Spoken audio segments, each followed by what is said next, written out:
नमस्कार दोस्तों, आप सभी लोगों का स्वागत है आपके अपने चैनल स्टडी विद आर्यन पर। दोस्तों, हम लोगों की यहाँ पर एनसीईआरटी ज्योग्राफी क्लास 8 की एमसीक्यूज़ की सीरीज़ चल रही है। उसके साथ ही हम यहाँ पर थॉर्टिकल पोर्शन भी कंप्लीट करवा रहे हैं। थॉर्टिकल पोर्शन के क्रम में ही आज हमारा दूसरा अध्याय हो दोस्तों। इसका नाम है भूमि, मृदा, जल, प्राकृतिक वनस्पति और वन्य जीवन संसाधन। ओके दोस्तों, वीडियो हमारी थोड़ी सी लंबी हो सकती है दोस्तों, क्योंकि इसमें काफ़ी सारे टॉपिकों को सम्मिलित किया गया है, जैसे भूमि को, मृदा को, जल को, प्राकृतिक वनस्पति और वन्य जीवन संसाधन को। तो दोस्तों, वीडियो को पूरा देखें और दोस्तों लाइक और सब्सक्राइब करना ना भूलें दोस्तों। देखिए दोस्तों, मनुष्य के जीवन में भिन्नता का मुख्य कारण भूमि की गुणवत्ता, मृदा, जल, प्राकृतिक वनस्पति, प्राणियों और प्रौद्योगिकी के उपयोग की भिन्नता के कारण है। दोस्तों, ये बात तो आप एक्सेप्ट करेंगे कि मनुष्य अलग अलग क्षेत्रों में रहता है। जैसे रेगिस्तान में क्षेत्र में रहने वालों की जो प्रौद्योगिकी उपयोगिता है और जीवन जीने की जो भिन्नता है वो पाई जाती है।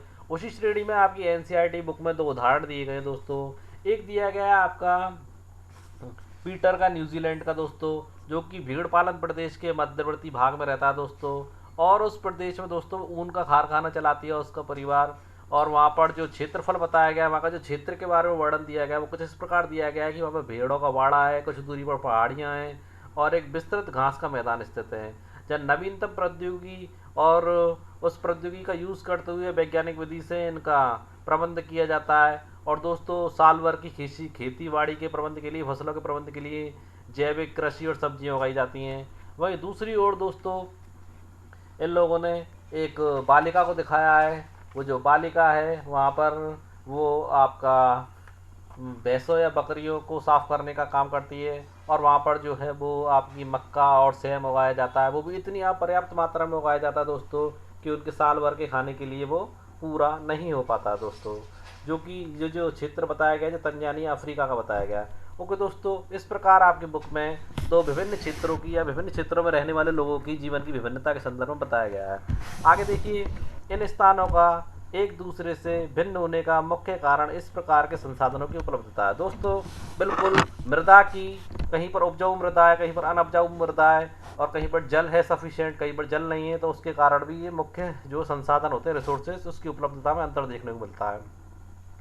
जिस प्रदेश में आप रहते हैं उस प्रदेश में भूमि, मृदा के प्रकार, जल की उपलब्धता का परीक्षण करें कि किस प्रकार लोगों की जीवन शैली प्रभावित हुई है। ये लोग आप अपने अपने क्षेत्रों में देख सकते हैं। आप उत्तर प्रदेश में रहते हैं, मध्य प्रदेश में रहते हैं, राजस्थान में रहते हैं, इसका आकलन आप लोग स्वयं करें। आगे देखिए दोस्तों, देखिए विश्व की 90% जनसंख्या भूमि क्षेत्र के 30% भाग पर ही रहती है। शेष 70% भूमि पर या तो विरल जनसंख्या है या वह निर्जन है। दोस्तों, इस बारे में मैं आपको एक चीज़ समझाना चाहता हूँ। देखिए दोस्तों, यहाँ पर मैंने पृथ्वी का एक चित्र आप लोगों के लिए लगाया हुआ है। आप लोग यहाँ पर देख रहे हैं दोस्तों, पृथ्वी में जो स्थल खंड है, उस स्थल खंड को छोड़ के आपके टोटली 71% भूभाग पर पानी है दोस्तों। कितने प्रतिशत भूभाग पर पानी है दोस्तों? 71% भूभाग पर पानी है। और जो स्थल खंड जो आप देख रहे हैं, जिसे स्थलीय भूमि कहते हैं, ये ओनली 29% है दोस्तों। कितनी प्रतिशत है दोस्तों? 29%। अब यहाँ पर जो दिया गया, विश्व की 90% जनसंख्या भूमि के 30% भाग पर निवास करती है, जो कि बिल्कुल बात सही है। और बाकी की शेष जनसंख्या 70% भूमि पर निवास करती है। आगे देखिए दोस्तों, भूमि, प्राकृतिक संसाधनों में भूमि भी शामिल है, क्योंकि दोस्तों भूमि पर हम लोग निवास करते हैं। भूपृष्ठ के कुल क्षेत्रफल का 30% भाग भूमि है। तो दोस्तों, यहाँ पर जो भूपृष्ठ कौन सा दोस्तों? पूरी पृथ्वी। 71% भाग पर जल, कितना प्रतिशत बचा? यानी कि 29%।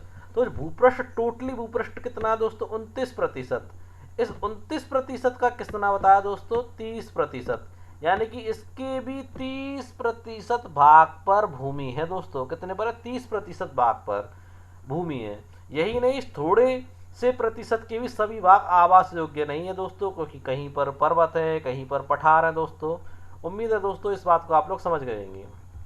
आगे देखिए, भूमि और जलवायु के भिन्न भिन्न लक्षणों के कारण विश्व के विभिन्न भागों में जनसंख्या का वितरण असमान है दोस्तों। भूमि, जहाँ पर अनउपजाऊ भूमि है वहाँ पर कम लोग निवास करते हैं, जहाँ उपजाऊ भूमि है वहाँ अधिक लोग निवास करते हैं। जहाँ जीवन यापन के लिए जलवायु उचित है, जहाँ पर हर प्रकार की वर्षा भी होती है और सर्दियाँ भी होती है, गर्मियाँ भी होती हैं, हर प्रकार के सीज़न देखने को मिलते हैं मौसम के, वहाँ पर लोग बहुत ज़्यादा रहना पसंद करते हैं। देखिए, ऊबड़ खाबड़ क्षेत्र होते हैं, वहाँ पर कम लोग रहते हैं। स्थलाकृति यानी कि पर्वतों में, पठारों में कम लोग रहना निवास करते हैं। पर्वतों के तीव्र ढाल। दोस्तों पर्वतों का तीव्र ढाल कुछ इस प्रकार का होता है। क्या पॉसिबल है कि इस ढाल पर आप लोग मकान बना करके रह सकें? बिल्कुल नहीं रह सकते।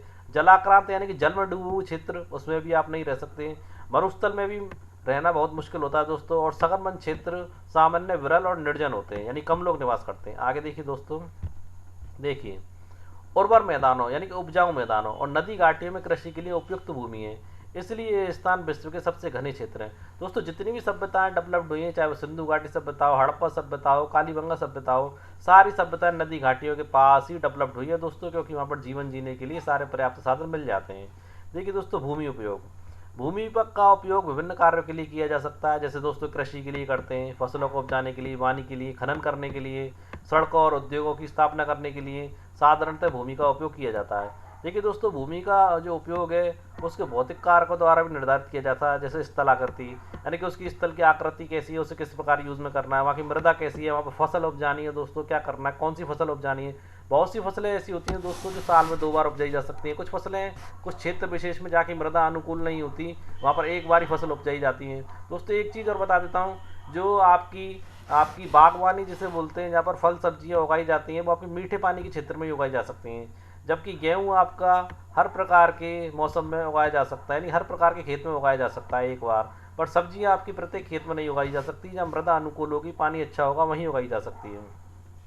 देखिए दोस्तों, मानवीय कारक बताते हैं, जैसे जनसंख्या और प्रौद्योगिकी भी भूमि उपयोग प्रतिरूप के महत्वपूर्ण निर्धारक है। बिल्कुल दोस्तों, उनके जो उपयोग किस प्रकार करना है वो कौन निर्धारित करेगा? जनसंख्या और प्रौद्योगिकी। दोस्तों प्रौद्योगिकी के संदर्भ में मैं पहले आप लोगों को बता चुका था। अगर आप फिर भी अगर प्रौद्योगिकी के संदर्भ में भूल चुके हैं तो मैं बता देता हूँ प्रौद्योगिकी क्या होती है। देखिए दोस्तों, प्रौद्योगिकी होती है मानव निर्मित संसाधन। जैसे हम लोग प्राकृतिक संसाधनों का उपयोग करके मानव निर्मित संसाधन बना सकते हैं, या कह सकते हैं कि व्यावहारिक यानी कि व्यावहारिक उद्देश्यों की पूर्ति के लिए वैज्ञानिक ज्ञान का प्रयोग करना प्रौद्योगिकी कहलाता है। ओके दोस्तों, उम्मीद है आप लोग समझ गए होंगे। अब देखिए, स्वामित्व के आधार पर भूमि को निजी भूमि और सामुदायिक भूमि बांटा जा सकता है। देखिए दोस्तों, मैंने एक चित्र लगाया है ऑस्ट्रेलिया में साल्जबर्ग का। इसमें आप देख सकते हैं नदी का क्षेत्र भी है आपका, और खेती भी हो रही है, लोगों का निवास भी कर रहे हैं, पेड़ पौधे भी हैं दोस्तों। तो यहाँ पर भूमि के विभिन्न प्रकार के उपयोगों को इस चित्र के माध्यम से दर्शाने का प्रयास किया गया। आगे देखते हैं दोस्तों। देखिए दोस्तों, मृदा। मृदा यानी कि मिट्टी। देखिए, पृथ्वी के पृष्ठ पर दानेदार कणों के आवरण की पतली परत मृदा कहलाती है। यानी पृथ्वी के पृष्ठ यानी सबसे ऊपर जो क्षेत्र होता है दोस्तों, दानेदार जो परत होती है जिसमें से पानी होकर के छन के नीचे जा सकता है दोस्तों, वो आपकी परत मृदा कहलाती है। स्थल रूप के प्रकार को निर्धारित करते हैं। और देखिए, मृदा का निर्माण चट्टानों से प्राप्त खनिजों एवं जैव पदार्थों तथा भूमि पर पाए जाने वाले खनिजों से होता है। खनिजों और जो जैव पदार्थों का सही मिश्रण मृदा को उपजाऊ बनाता है। ये दोस्तों बिल्कुल सही बात है। कोई भी मृदा तब तक उपजाऊ नहीं बन सकती तब तक खनिजों का और जो जैव पदार्थ हैं उनका सही प्रकार से मिश्रण ना हो जाए। ओके दोस्तों, आगे देखिए अपक्षय क्या होता है। देखिए दोस्तों, तापमान परिवर्तन, तुषार क्रिया, पौधों, प्राणियों और मनुष्यों की क्रियाकलापों द्वारा अनावृत यानी कि लगातार शैलों का टूटना, चट्टानी शैलों का टूटना और उनका क्षय होना, फिर उनका सही मिश्रण मृदा को उपजाऊ बनाने में सहायक होता है दोस्तों। ओके दोस्तों, अब देखिए, सबसे पहले मृदा की जो लेयर पाई जाती है वो ह्यूमस और वनस्पति के साथ ऊपरी मृदा होती है। दूसरे नंबर पर बालू और गाद और किले के लिए उपमृदा होती है। तीसरे नंबर पर अवक्षेत्र चट्टानी पदार्थ होता है। और चौथे नंबर पर दोस्तों ये जनक चट्टानें होती हैं। ओके दोस्तों, उम्मीद है आप लोग इस बात को समझ गए होंगे। दोस्तों ये पूरी चीज़ मृदा परिच्छेदिका कहलाती है। अब देखिए, मृदा परिच्छेदिका को भी मैं 2 लाइनों में आप लोगों को समझाने की कोशिश करता हूँ। देखिए, मिट्टी की ऊपरी सतह से लेकर, कहाँ से लेकर के दोस्तों, ऊपरी सतह से लेकर नीचे स्थित आधारभूत चट्टान तक के खड़े भाग या काट को मृदा परिच्छेदिका कहते हैं, जो कृषि और पर्यावरण के लिए महत्वपूर्ण होती है। और ह्यूमस दोस्तों जो आप यहाँ पर लिखा हुआ है उसके बारे में थोड़ी सी बता देता हूँ। ह्यूमस मिट्टी में पाए जाने वाला गहरा जैविक पदार्थ है दोस्तों, जो पौधों और जीवों के अवशेष के अपघटन से बनता है, जो मिट्टी को उपजाऊ और जल धारण करने में सक्षम बनाता है, जिससे मिट्टी दोस्तों उपजाऊ बन सके और जल को ग्रहण कर सके। ओके दोस्तों, यह भूरे या काले रंग का भी हो सकता है। उम्मीद है दोस्तों आप लोग समझ गए होंगे। आगे बढ़ते हैं। देखिए दोस्तों, मृदा के संदर्भ में बहुत सारी चीज़ें मैं यहाँ पर आप लोगों को क्लियर करता हूँ। देखिए, जनक शैल, रंग और गठन और रासायनिक गुणधर्म, खनिज मात्रा पारंगम्यता को निर्धारित करती हैं। किसको निर्धारित करती है दोस्तों? पारंगम्यता को। अब देखिए दोस्तों, प्रश्न ये आता है कि पारंगम्यता क्या है। देखिए, जल और वायु को संरचित करने की क्षमता पारगम्यता कहलाती है। अब देखिए मृदा किसके द्वारा निर्धारित की जाती है, कि उच्चावच तुंगता के द्वारा ढाल और मृदा के संचय को निर्धारित करती है। देखिए वनस्पति, प्राणी जात और सूक्ष्म जीव ह्यूमस निर्माण की दर को प्रभावित करते हैं। देखिए जलवायु, तापमान, वर्षा, अपक्षय ह्यूमस निर्माण की दर को प्रभावित करते हैं। और दोस्तों समय और मृदा परिच्छेदिका की मोटाई को निश्चित करता है। ओके दोस्तों, मृदा निर्माण को प्रभावित करने वाले सभी कारक हैं। उम्मीद है आप लोग समझ गए होंगे। आगे बढ़ते हैं। देखिए मृदा निर्माण के कारक। देखिए मृदा निर्माण के मुख्य कारक जनक शैल का स्वरूप और जलवायवीय कारक है। क्या है दोस्तों? जलवायवीय कारक। अब दोस्तों जलवायवीय क्या है? दोस्तों किसी क्षेत्र में लंबी अवधि में मौसम का औसत एवरेज या स्तर दोस्तों जलवायवीय कहलाता है। आगे देखिए मृदा निर्माण के अन्य कारक आपके स्थलाकृति यानी कि पहाड़ होना, पर्वत होना, पठार होना, नदी झरने होना, जैविक पदार्थों की भूमिका और मृदा निर्माण के संगठन में लगा समय अलग अलग स्थानों में भिन्न भिन्न है दोस्तों। अब देखिए मृदा का निम्नीकरण और संरक्षण के उपाय। मृदा का निम्नीकरण और संरक्षण के उपाय। देखिए मृदा अपरदन और क्षीणता मृदा संसाधन के दो प्रमुख खतरे हैं दोस्तों। ओके दोस्तों, आगे देखिए मानवीय और प्राकृतिक दोनों ही कारकों से मृदाओं का निम्नीकरण हो सकता है। किसके द्वारा हो सकता है दोस्तों? मानवीय कारकों के द्वारा, क्योंकि मानवों की क्रियाएं यानी कि अत्यधिक संसाधनों का यूज़ करना, इतना यूज़ करना कि दोस्तों उन्हें दोबारा रिकवर होने का समय ना देना, इसके कारण भी दोस्तों मृदा का नुकसान होता है, मृदा का अपरदन होता है, मृदा का क्षय होता है। प्राकृतिक कारण दोस्तों भूकंप के कारण भी दोस्तों इन सारी चीज़ों का नुकसान होता है। दोस्तों निम्नीकरण को अगर आप नहीं समझ रहे तो बता देता हूँ। निम्नीकरण का मतलब है कि भूमि की उर्वरता और गुणवत्ता में कमी को वो दिखाता है दोस्तों, जो अत्यधिक कृषि करने से, वनों की कटाई करने से, जल प्रदूषण से, जलवायु परिवर्तन जैसे कारणों से होती है दोस्तों। आगे देखिए दोस्तों मृदा के निम्नीकरण में सहायक कारक आपका वनोन्मूलन, अतिचारण यानी कि वनों को ज़्यादा से ज़्यादा काटना, अतिचारण करवाना पशुओं से, रासायनिक उर्वरकों का यूज़ करना, कीटनाशकों का अधिक उपयोग करना, वर्षा दोहन, भूसंकलन और बाढ़। ओके दोस्तों, आगे बढ़ते हैं। देखिए मृदा संरक्षण के संबंध में कुछ विधियाँ, यानी किस प्रकार मृदा का संरक्षण कर सकते हैं। देखिए मल्च बनाने के संबंध में मैं आप लोगों को बता दूं, पौधों के बीच अनावृत भूमि जैव पदार्थ जैसे प्रवाल से ढक दी जाती है। इससे क्या होता है दोस्तों, मृदा की आर्द्रता रुकी रहती है। या दोस्तों अगर मैं साधारण शब्दों में समझाने की कोशिश करूँ आपको, तो इससे पौधों के आसपास या पौधों के बीच की जो मिट्टी होती है उसमें कार्बनिक जैसे कि पत्ते, छाल, घास की कट जो होती है कतरनें होती है दोस्तों, या अकार्बनिक जैसे कि प्लास्टिक सामग्री की परत बिछा दी जाती है। और दोस्तों परत किस लिए बिछाते हैं दोस्तों? इसका मुख्य उद्देश्य होता है कि मिट्टी में नमी बनी रहे। आगे देखिए दोस्तों वेदिका फॉर्म। देखिए चौड़े समतल सोपान अथवा वेदिका तीव्र ढालों पर बनाए जाते हैं। किस पर बनाए जाते हैं दोस्तों? तीव्र ढालों पर बनाए जाते हैं, ताकि सपाट सतह फसल उगाने के लिए उपलब्ध हो जाए। इनसे पृष्ठीय प्रवाह और मृदा अपरदन कम होता है। मृदा अपरदन यानी कि मृदा का बहना, मृदा का कट करके जाना। देखिए दोस्तों बता देता हूँ मैं आपको कि पहाड़ी ढलानों पर दोस्तों सीढ़ीदार खेत बनाने की कृषि पद्धति है, जिसमें ढलानों को दोस्तों पहले समतल किया जाता है ताकि खेती की जा सके और मिट्टी के कटाव को रोका जा सके। आगे देखिए दोस्तों समुच्च रेखीय जुताई। देखिए ये पहाड़ी ढाल पर समुच्च रेखाओं के समांतर जुताई ढाल से नीचे बहते जल के लिए एक प्राकृतिक अवरोध का निर्माण करती है। दोस्तों इसके बारे में बता देता हूँ। इसमें दोस्तों ढलान वाली भूमि होती है, उसकी समान ऊंचाई वाली रेखाओं के समांतर जुताई की जाती है। इसका मुख्य उद्देश्य मृदा अपरदन को रोकना और मिट्टी के कटाव को कम करना होता है दोस्तों। और दोस्तों हल द्वारा बनाई गई लाइनें, पंक्तियाँ या खांचे पानी को सीधा नीचे जाने से रोकते हैं, जिसमें दोस्तों जल मिट्टी द्वारा ग्रहण कर लिया जाता है और कटाव कम हो जाता है। इस प्रकार से दोस्तों कुछ इस प्रकार से लाइन बाई लाइन बनाया जाता है, खांचे बनाए जाते हैं हलों से, जिससे पानी को नीचे जाने से रोका जा सके। आगे देखिए रक्षक मेखलाएं। तटीय प्रदेशों, शुष्क प्रदेशों में पवन की गति को रोकने के लिए वृक्ष कतारों में लगाए जाते हैं, यानी कि लाइन वाइज इस लाइन से हमने वृक्षों को लगा दिया जिससे पवन की गति को रोका जा सके। ओके दोस्तों, वो क्या कहलाता है आपका, जिससे कि मृदा के आवरण को बचाया जा सके, कहलाता है आपका रक्षक मेखलाएं। अब देखिए समुच्च रेखीय रोधिकाएं। समुच्च रेखीय रोधिकाएं बनाने के लिए पत्थरों का, घास का, मृदा का उपयोग किया जाता है। और रोधिकाओं के सामने जल एकत्रित करने के लिए खैया बनाई जाती है दोस्तों, छोटी छोटी। ओके दोस्तों, देखिए मृदक वेदिका का चित्र मैंने लगाया है, किस प्रकार मृदक वेदिका बनाई गई है। और समुच्चय रेखी जुताई किस प्रकार की जाती है। रक्षक मेखला पेड़ों को लगाया गया है। और मल्च बनाना दोस्तों, ये आप देख रहे हैं पॉलीथीन को बिछाया गया है जिससे ज़मीन के अंदर जो नमी मौजूद है उसे रोका जा सके। आगे देखते हैं। देखिए चट्टान बांध क्या है। ये जल के प्रवाह को कम करने के लिए बनाए जाते हैं दोस्तों। ये नालियों की रक्षा करते हैं और मृदा की क्षति को रोकते हैं। आगे देखिए बीज की फसल उगाना। बीज की फसल उगाना दोस्तों, वर्षा दोहन से मृदा को सुरक्षित रखने के लिए अलग अलग समय में भिन्न भिन्न फसलें एकांतर कतारों में उगाई जाती हैं। दोस्तों मैं आप लोगों को बता देता हूँ, गन्ना एक ऐसी चीज़ है जिसके बीच में स्पेस होता है।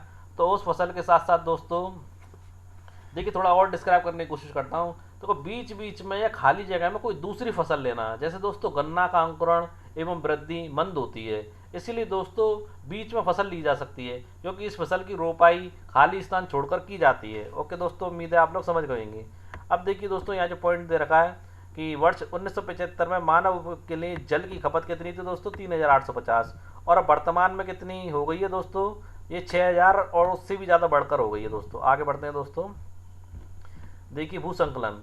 भूसंकलन यानी कि जो भूकंप वगैरह जो आता है आपका ज़मीन का सरकना, वो कहलाता है दोस्तों। देखिए भूसंकलन को सामान्य रूप से सैल, मलबा या ढलान से गिरने वाली मिट्टी के वृत्त संचालन के रूप में परिभाषित किया जाता है। वे प्राय भूकंप, बाढ़ और ज्वालामुखी के साथ घटित होते हैं और लंबे समय तक भारी वर्षा होने से भूसंकलन होता है।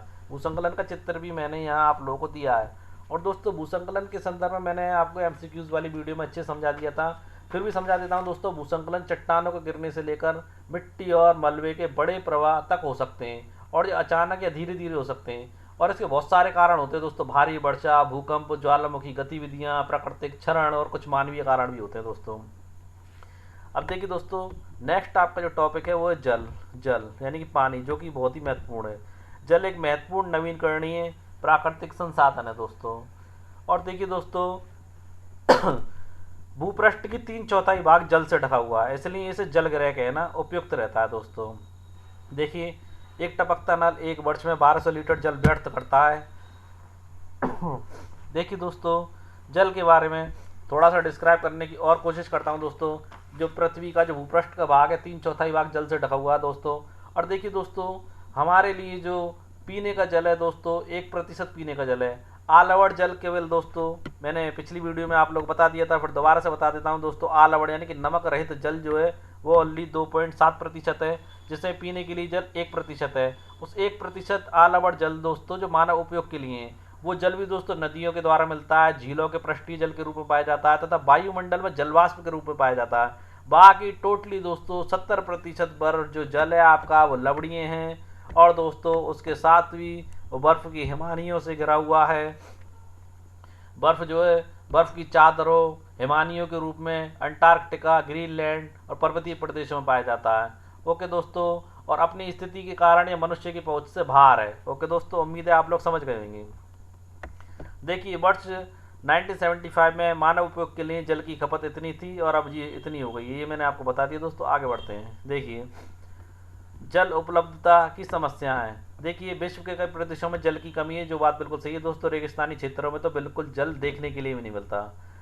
देखिए अधिकांश अफ्रीका, पश्चिमी एशिया, दक्षिणी एशिया, पश्चिमी संयुक्त राज्य अमेरिका के भाग, उत्तरी पश्चिमी मैक्सिको, दक्षिणी अमेरिका के भाग और संपूर्ण ऑस्ट्रेलिया आलवड़ीय जल की आपूर्ति की कमी का सामना कर रहे हैं। आलवड़ीय यानी कि लवण से रहित यानी कि पीने योग्य जल की कमी का सामना कर रहे हैं दोस्तों।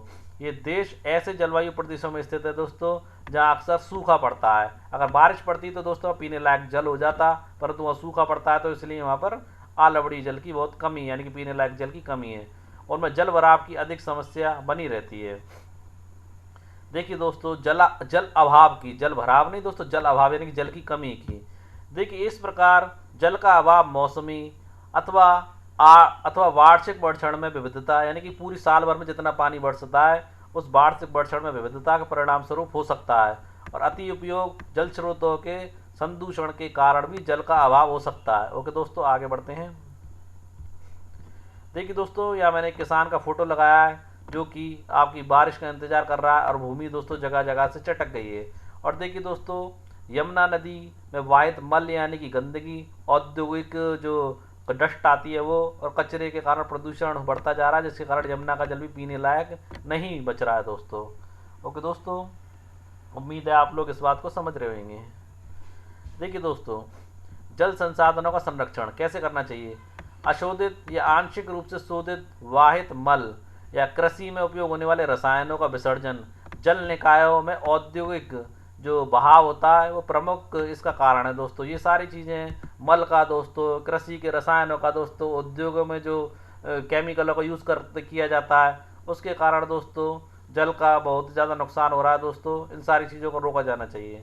अब देखिए, इसमें शामिल नाइट्रेट धातुएं पीड़ानाशक जल को प्रदूषित कर देती हैं। जो उद्योगों से जो प्रवाह होता है, जो जल का दूषित जल का, वो आपके नाइट्रोजन धातु और पीड़ानाशी होती है जो जल को प्रदूषित करती हैं दोस्तों।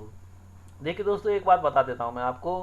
उबलता हुआ पानी और वाटर सॉफ्टनर फिल्टर और आपका काफ़ी सारी चीज़ें हैं जो वाटर को फिल्टर करने के लिए मार्केट में मिलती है, परंतु दोस्तों वो सारी चीज़ें नाइट्रेट नहीं हटाते। पानी में नाइट्रेट निकालने के दोस्तों 3 तरीके हैं आपके। एक तो रिवर्स ऑस्मोसिस और एक आयन एक्सचेंज, और एक तरीका और होता है दोस्तों जिसे बोलते हैं आयतन। तो दोस्तों मैं आप लोगों को बता देता हूँ, इनके द्वारा ही आपका नाइट्रेट को हटाया जा सकता है। उसके इनके अलावा, इन 3 पद्धतियों के अलावा किसी प्रकार से पानी में से नाइट्रेट को नहीं हटाया जा सकता। देखिए, इन प्रदूषकों को जल निकायों में छोड़ने से पूर्व इन 3 प्रक्रियाओं के द्वारा जल को प्रदूषण मुक्त करना चाहिए। ये पंक्ति सिर्फ ये बताना चाह रही है। देखिए, रिसाव यानी कि पानी का टपकना धीरे धीरे और बाष्पीकरण से होने वाली जल क्षति को रोकने के लिए क्षेत्र में स्प्रिंकलरों से सिंचाई करना अधिक प्रभावी है। आप देख रहे हैं किस प्रकार स्प्रिंकलरों से सिंचाई की जा रही है। देखिए, बाष्पीकरण की अधिक दर वाले शुष्क प्रदेशों में सिंचाई की ड्रिप अथवा टपकन विधि बहुत उपयोगी है। यानी कि दोस्तों, जहाँ पानी बाष्प बन करके उड़ता है वहाँ आपकी फव्वारा कृषि बोलते हैं, बूंद बूंद कृषि देना। यानी कि जो आपकी बोतलें होती हैं उनमें छेद कर करके बूंद बूंद पानी टपकाया जाता है। टपकन विधि होती है और ड्रॉप विधि होती है, उसके द्वारा उन क्षेत्रों में पानी के द्वारा कृषि को उत्पन्न किया जा सकता है। आगे बढ़ते हैं दोस्तों। देखिए, प्राकृतिक वनस्पति और वन्य जीवन। देखिए, प्राकृतिक वनस्पति और वन्य जीवन केवल स्थल मंडल, ओके दोस्तों, जल मंडल और वायुमंडल, इन तीनों मंडलों के बीच जुड़े एक सक्रिय क्षेत्र में ही पाया जाता है, जिसे हम जैव मंडल कहते हैं। ओके दोस्तों, अब देखिए, जैव मंडल में सभी जीवित जातियां जीवित रहने के लिए एक दूसरे से परस्पर संबंधित और निर्भर रहती हैं। ये बात बिल्कुल सच है दोस्तों। इस जो जैव मंडल है, जीवन आधारित तंत्र को दोस्तों क्या कहलाते हैं, पारितंत्र कहलाते हैं। पारितंत्र दोस्तों मैंने आपको 2-1 दिन पहले अपनी पिछली वीडियो में दिखाया भी था, दोबारा दिखाता हूँ। जैसे देखिए, ग्रास, सूर्य की जो धूप है वो घास पर पड़ रही है, घास उग रही है, घास को टिड्डा खा रहा है, टिड्डे को आपका फ्रॉक खा रहा है, फ्रॉक को आपका स्नेक, और स्नेक को बाज, और फिर दोबारा दोस्तों ये रिसाइकिल चलती रहती है, इसे पारितंत्र कहते हैं। अब देखिए दोस्तों, अगला महत्वपूर्ण बिंदु, भारतीय उपमहाद्वीप में जिन पशुओं का उपचार आपका डिक्लोफिनेक नामक ड्रग से, एस्प्रिन से दोस्तों, इबुप्रोफेन जैसी पीड़ानाशी से किया जाता है, उनके अपमार्जन उपरांत गिद्ध किडनी खराब होने से मर रहे हैं। दोस्तों, भैंसों में जो पिटोसिन का इंजेक्शन लगाया जाता है और पशुओं के इलाज के लिए इन सारी जो ड्रग्स का इस्तेमाल किया जाता है, जिसके कारण पशु जब मर जाते हैं उसके बाद उनके मांस को गिद्ध द्वारा सेवन किया जाता है उनके मांस का, तो उनके मांस को खाने के कारण गिद्धों की किडनी खराब हो जाते हैं, जिससे दोस्तों गिद्ध मर रहे हैं दोस्तों। इसलिए इन सारी ड्रग्स जो यहाँ पर दिखाई गई हैं, जिसमें पिटोसिन भी शामिल है दोस्तों, उनके उपयोग पर रोक लगाई गई है। देखिए दोस्तों, इन औषधियों के प्रयोग पर रोक लगाने का प्रयास किए जा रहे हैं और साथ ही गिद्धों के आरक्षित स्थान पर प्रजनन के लिए प्रयास भी किए जा रहे हैं दोस्तों, जिससे गिद्धों की संख्या बढ़ाई जा सके। क्योंकि दोस्तों, गिद्ध हमारा पारितंत्र यानी कि पूरी साइकिल को घुमाने के लिए एक महत्वपूर्ण जरिया है दोस्तों। आगे देखते हैं दोस्तों। देखिए दोस्तों, प्राकृतिक वनस्पति का वितरण यानी किस प्रकार वितरण हुआ है। देखिए, प्राकृतिक वनस्पति की वृद्धि या कह सकते हैं वनस्पति की वृद्धि मुख्य रूप से तापमान और आर्द्रता पर निर्भर करती है। क्योंकि दोस्तों, जो तापमान और आर्द्रता होगी वहाँ आपके सघन वन पाए जाएंगे। ओके दोस्तों, देखिए, विश्व की वनस्पति के मुख्य प्रकारों को 4 वर्गों में रखा जा सकता है। एक वन में, दूसरा घास स्थल में, तीसरा गुल्म में और चौथा टुंड्रा में। तो दोस्तों, मैंने यहाँ पर चित्र लगाया है आपका। सबसे पहले ये आपका वन है। वन के क्षेत्र में आप लोग देख सकते हैं आपके सघन वन पाए जाते हैं दोस्तों, या कह सकते हैं प्रचुर मात्रा में जो जल आपूर्ति वाले क्षेत्र होते हैं दोस्तों, वहाँ वन पाए जाते हैं, क्योंकि वह भारी वर्षा वाले क्षेत्र होते हैं जिससे विशाल वृक्ष उगाते हैं। अब दोस्तों, घास स्थल का चित्र मैंने यहाँ पर लगाया हुआ है। देखिए, घास स्थल क्या होते हैं। देखिए दोस्तों, सामान्य वर्षा वाले क्षेत्रों में छोटे आकार वाले वृक्ष भी मिलते हैं और घास उगाती है, उसे घास स्थल कहते हैं। आप यहाँ पर देख रहे हैं छोटे आकार वाले वृक्ष भी यहाँ पर आप लोगों को दिखाई दे रहे होंगे। तीसरा देखिए दोस्तों, गुल्म क्या होता है। देखिए दोस्तों, जहाँ कम वर्षा और शुष्क प्रदेश होते हैं वहाँ कटीली झाड़ियाँ उगाती हैं, उसे गुल्म कहते हैं। तो दोस्तों यहाँ पर आप लोग देख रहे हैं कटीली झाड़ियाँ यहाँ पर उगी हुई हैं, ये सब क्या है दोस्तों, गुल्म की श्रेणी में आती हैं। ओके दोस्तों, अब बचा टुंड्रा। टुंड्रा किसे कहते हैं? तो दोस्तों मैं आप लोगों को बता देता हूँ कि ध्रुवीय प्रदेशों की टुंड्रा वनस्पति जो है वो इन ध्रुवीय प्रदेशों में पाई जाती है। और दोस्तों इसमें मांस और लाइकेन होता है, आप नीचे देख सकते हैं दोस्तों, टुंड्रा प्रदेश में पाई जाने वाली वनस्पति से मांस और लाइकेन पाया जाता है। देखिए दोस्तों, बढ़ती जनसंख्या के पोषण के लिए, फसलों को उगाने के लिए वनों के विशाल क्षेत्रों को काट दिया जा रहा है। दोस्तों विश्व भर में वनों का आवरण तेजी से समाप्त हो रहा है। इस बहुमूल्य संसाधन के संरक्षण की तुरंत आवश्यकता है दोस्तों। ओके दोस्तों, देखिए दोस्तों, प्राकृतिक वनस्पति और वन्य जीवन का संरक्षण। देखिए राष्ट्रीय उद्यान हुए जहाँ जीव जंतुओं को और राष्ट्रीय पशुओं को, बाघ, तेंदुए, बघेरे, चीतल और हिरन, नीलगाय, सब लोगों का संरक्षण किया जाता है। और वन्य जीव अभ्यारण्य बनाए जाते हैं, जैव मंडल निचय बनाए जाते हैं। ये हमारी प्राकृतिक वनस्पति और वन्य जीवन को सुरक्षित करने के लिए बनाए जाते हैं। देखिए दोस्तों अगला पॉइंट, सक्रिय घाटियों, झीलों और आर्द्र भूमि का संरक्षण मूल्यवान संसाधन नष्ट होने से बचाने के लिए किया जाता है। अब देखिए दोस्तों, राष्ट्रीय उद्यान वर्तमान और भविष्य की पीढ़ी के लिए एक या एक से अधिक पारितंत्रों की पारिस्थितिक एकता की रक्षा के लिए नामित किया गया प्राकृतिक क्षेत्र राष्ट्रीय उद्यान कहलाता है। अब देखिए दोस्तों, बहुत से देश पक्षियों और पशुओं को मारने और उनके व्यापार करने के विरुद्ध हैं। भारत में दोस्तों शेर, चीतों, हिरणों, भारतीय सारंग और मोर को मारना अवैध है। दोस्तों भारतीय सारंग को चकवा और चकवी भी कहा जाता है। ये दोस्तों एक चकवी के मरने पर चकवा स्वतः ही प्रेम के वियोग में मर जाता है। ओके दोस्तों, इसे प्रेम पक्षी भी कहा जाता है। देखिए दोस्तों, सुनामी के पश्चात ग्रेट निकोबार के बर्सा प्रचुर वन में जो क्षति हुई थी वो यहाँ पर दिखाया गया है। और देखिए ब्लैक बक को दिखाया गया है, इसके शिकार पर प्रतिबंध है दोस्तों, और इसे संरक्षित पशु घोषित किया गया है। आगे देखते हैं दोस्तों, देखिए प्राकृतिक वनस्पति और वन्य जीवन का संरक्षण किस प्रकार। देखिए अंतर्राष्ट्रीय परिपाटी यानी कि एक संस्था है CITES, the convention of international trade in injured species of wild फोना एंड फ्लोरा की स्थापना दोस्तों की गई।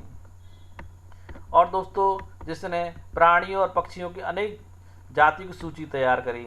और दोस्तों सक्रिय घाटियों, झीलों और आर्द्र भूमि का संरक्षण मूल्यवान और संसाधन नष्ट होने से बचाने के लिए आवश्यक दोस्तों।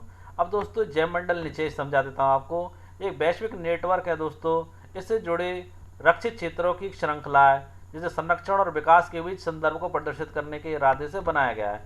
अब देखिए दोस्तों, कांजीरंगा राष्ट्रीय उद्यान भारत में स्थित है, जहाँ आप हाथियों के झुंड को देख सकते हैं। ओके दोस्तों, देखिए दोस्तों इस संस्था के बारे में थोड़ा और बता देते हैं। CITES तो दोस्तों सरकारों के बीच यानी कि अंतर्राष्ट्रीय समझौता है, विश्व की विभिन्न सरकारों के बीच अंतर्राष्ट्रीय स्तर की एक संस्था है दोस्तों। और इसके तहत कुछ प्राणियों को और कुछ पेड़ों के नमूनों को अंतर्राष्ट्रीय स्तर पर जो खतरा है उनको रोका गया, उन्हें नुकसान पहुंचाने से। देखिए क्या उद्देश्य है इसका उद्देश्य सुनिश्चित करना है कि वन्य प्राणी अथवा पौधों के नमूनों के अंतर्राष्ट्रीय व्यापार से उनके जीवन को कोई खतरा नहीं है। और देखिए दोस्तों, इस संस्था द्वारा मोटे तौर पर पशुओं की 5000 जातियों और पौधों की 28,000 जातियों को रक्षित किया गया है। जो दोस्तों जिसमें भालू भी शामिल है, डॉल्फिन भी, कैक्टस भी, प्रवाल भी, आर्किड और एलो कुछ उदाहरण है दोस्तों। और चीतलों का झुंड का चित्र दोस्तों मैंने यहाँ पर लगाया है। तो दोस्तों आपको हमारी आज की वीडियो कैसी लगी ये कमेंट्स में ज़रूर बताएं दोस्तों। और प्लीज़ दोस्तों वीडियो को सब्सक्राइब करना, चैनल को सब्सक्राइब करना ना भूलें दोस्तों। लाइक करें और कमेंट में ज़रूर बताएं दोस्तों। ओके दोस्तों, जय हिंद दोस्तों। फिर मिलते हैं दोस्तों जल्द ही अपनी नई वीडियो के साथ।